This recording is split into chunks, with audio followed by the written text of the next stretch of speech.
Rohit. Well, I'll be talking about a worst case scenario with femtolaser cataract surgery, and this is a case that is something that I love to do with a femto, and that is a posterior polar cataract. And we have Abhay here, who's also a master academician as regards posterior polar cataract and has described several techniques that are there. Now, the points that need to be kept in mind when you're doing a posterior polar cataract is to have a closed, stable chamber that is there. When you're doing using the phacoemulsification, the fluidics need to be as low as possible. And what we are doing in the femto is the use of the anterior segment OCT, which helps you in delineating as to what you have to do. Also the advantage of the femto is to give you a perfect CCC, which is going to be a boon if everything goes well, and it can be a savior if things go bad. The hydro procedures need to be looked at, and in a femto procedure, you really don't need to do a hydrodelineation or a dissection because there is a pneumodissection that has happened. And the most important thing is that we get this epinuclear cushion, which we have in these particular cases.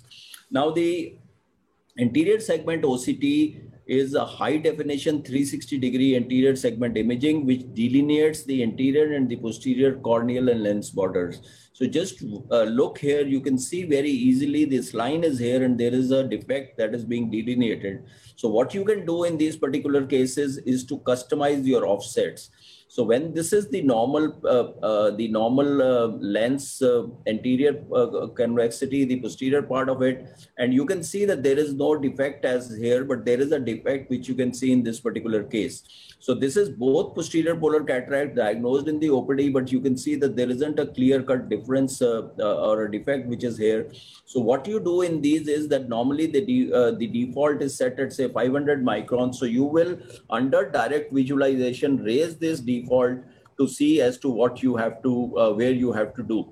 Now, this has been described by several authors, including Chan and George Kimnos, and then also from Dr. Venkatesh et al., Pawan Kumar. This is that how can the OCT help you for demonstrating posterior capsular rents, and this is something that we need to use even pre-operatively, and with the newer generation of OCTs, you can possibly look at these defects at that particular time. But the documentation actually came of the efficiency when one looked at the femtolaser, and this is the article that was published in Journal of Cataract and Refractive Surgery. This is a photo essay that was there. And what we found in both of them was that you can easily diagnose whether you are likely to have a PCR during the procedure or not, that is there. So this is, you can see what I'll wish to show you is that very clearly when you look on this slit lamp, there is a defect which is there. You can see this, which you can see even pre-operatively. Now this is even when you're looking at an IOL Master 700. This can also show you, if you look discreetly, that there is a defect which can easily be seen here. And this is the intraoperative OCT, which is showing you this rent, and see how clearly the vitreous bulge is coming here. And you can see that the vitreous hyaloid phase has not ruptured. And this is the pre-operative part of it, where you can see that this is the default which has been raised so that you are having this epinuclear cushion which is there with you. And this is again to show you that this is where the defect is. So this is something that you can easily see. Now let us see the video that I had in this particular case. This is the pre-operative part. You can see there is a clear-cut defect which is there.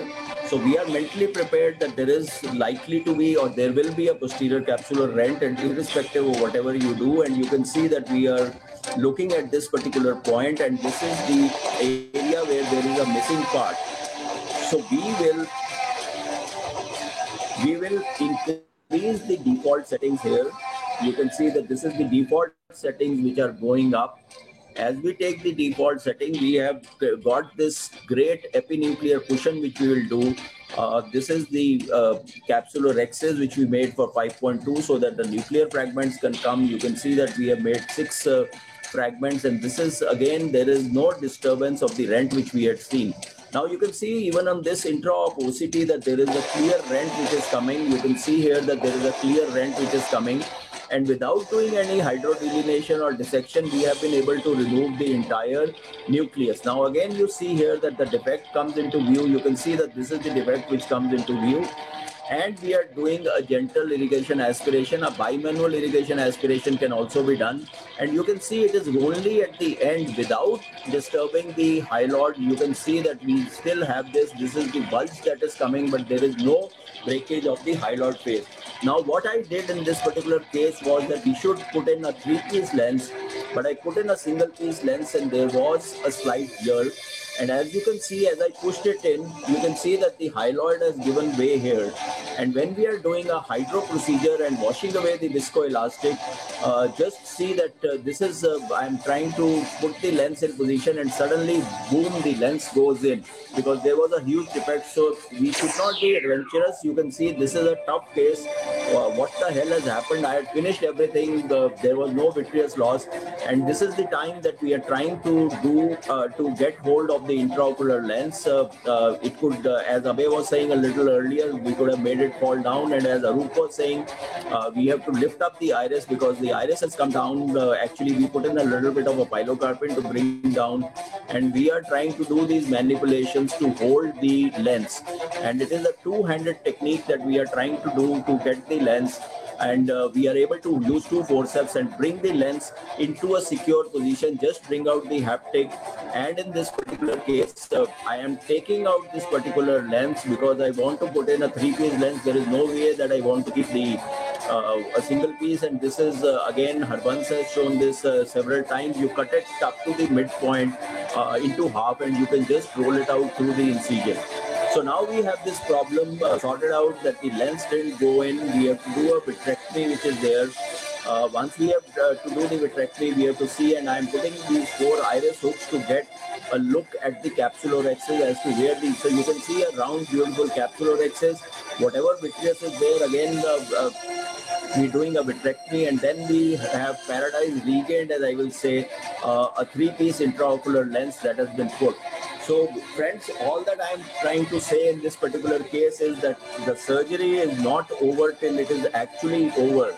And that is something that you have to see, that despite the power of femto, it was an error on our part, thinking that everything is fine with such a huge defect, trying to go in with the single piece lens, which caused that it went in. So the advantages of the femto, as I will say, is it helps you prepare for the surgery. The incisions are perfect. You give a closed stable chamber. There is no fluctuation. You need to use fluid for doing a dissection, hydrodelination that is there. And the safe thing that you have, what I told you, is this rhexis, which I use subsequently, well-centered rhexis. We can do a pupillary capture of the 3-piece intraocular lens that we do onto the capsule. And this is the blessing that we have with the femto, that we are able to go ahead and work on the nuclear softening and not do any rotation.